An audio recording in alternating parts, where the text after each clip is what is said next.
my name is Jocelyn Cardenas and I'm going to be doing interventions. So in lab, I had my client perform the forward lunge and sprinting. And in both of those, for the forward lunge, we found that there was some decreased dorsiflexion and a little bit of balance impairments. So for the lunges, I'm gonna be focusing on doing the knee to wall test to test the dorsiflexion and see how this can be improved. And then we're also going to be doing the Y balance test. So for the first one, we know that in both of these there's going to be some problems with the gastrocnemius. There could be problems in the tibial anterior, and also in your quadriceps or your hamstrings. So we want to kind of focus on our lower extremities to improve our lunge performance. So for the first one, like I said, we're going to do the Y balance test. And this one's going to consist, I don't have tape, so I'm going to use my tiles as my lines. But you want to put one leg as you're going to put all your weight on this leg, and you want to balance. This one I'll be using my left, and I'm going to take my right leg, and I'm just going to make sure I'm balancing on the left leg. I'll reach out as far as I can and make sure you're on the line.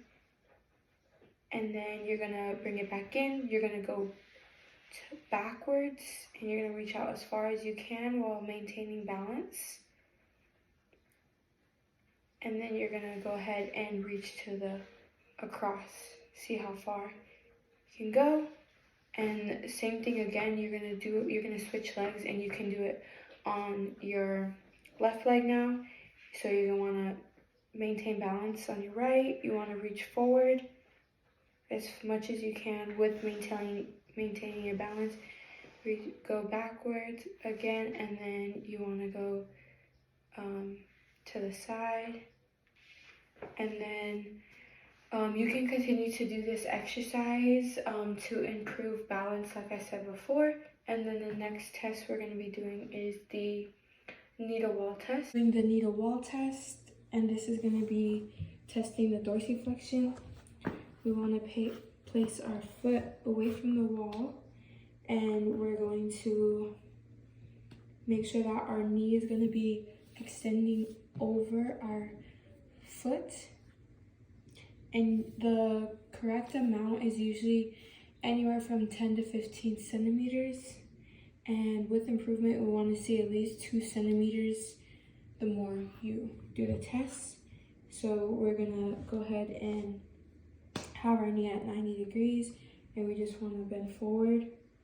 And we're testing, we want to make sure our heel is staying to the ground while we're doing this, and we're just seeing how far. So right now, right here, my heel is lifting up, so that means I have to bring my foot closer until I can get this.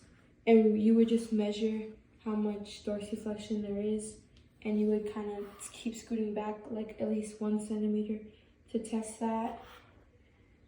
And just, you can keep doing that. I'm gonna focus on our sprinting.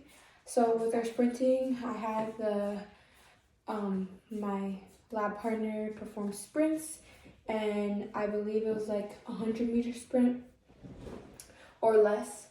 And we noticed that she could use some work on her speed and power and also her form. So with that, we're going to focus on doing polymetric exercises as one of the interventions, and also, form technique. So for the polymetric exercises, this is important in sprinters because it allows them to focus on having speed and power throughout their sprint.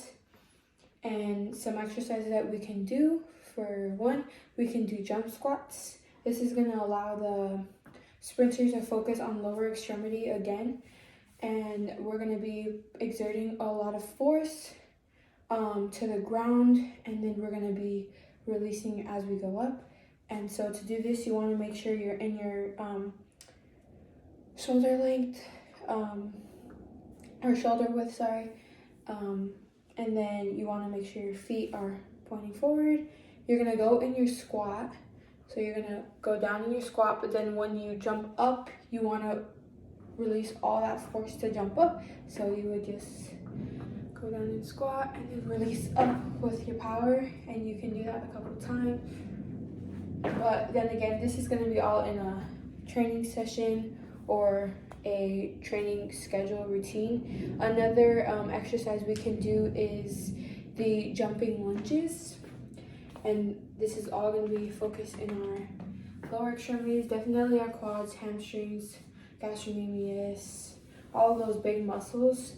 Jump lunges is just going to be switching off from leg to leg. So it's like you're going to be in your lunge form, and when you jump, you want to maintain your form.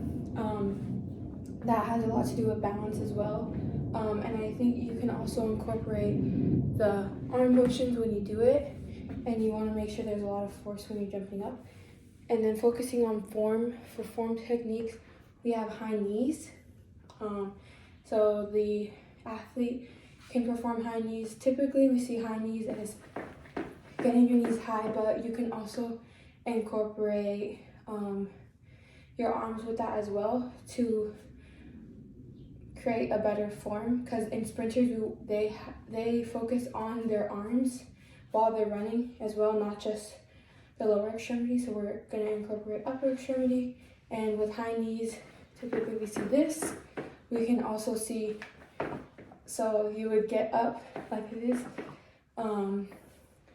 what's it called, but yeah, so we will focus on doing high knees, and then the next one would be the A skip. So this is where you incorporate your arms. The athlete will do hip flexion and then also elbow flexion at the same time. It's going to be the opposite, so we can have them perform to go up. So you're going as high as you can, releasing off the ground as high as you can, perform. And then all of these exercises are going to help with this intervention to improve speed and power and form. And then as well as the lunges, we focus on the balance testing and the knee to wall test for the dorsiflexion. And again, this is going to help with those impairments that we did see in the client. And thank you.